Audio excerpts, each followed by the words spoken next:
Hey guys, welcome back to Fast Fix. For today's video, I'm gonna show you how to recover drafts on TikTok after deleting the app. So first, go right here on Profile, tap on the profile icon at the bottom right corner. And then from here, you just take a screenshot. Then once you've done, you can now go right here on the three lines at the top right corner and then tap the settings and privacy. Now under the settings and privacy, I want you to tap this report a problem.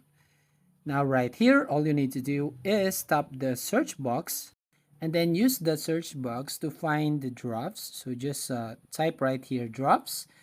Then the missing drafts shows up like this and just tap that one and you will directly go right here. And then is your problem resolved? Just tap this no button.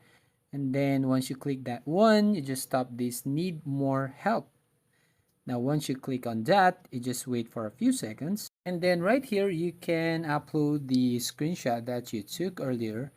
And then type right here missing drafts. Then you can also type right here, please return the deleted video. Thank you.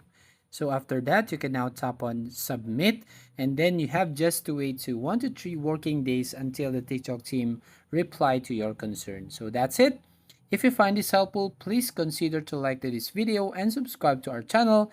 And don't forget to ring the bell icon to notify you on the next video.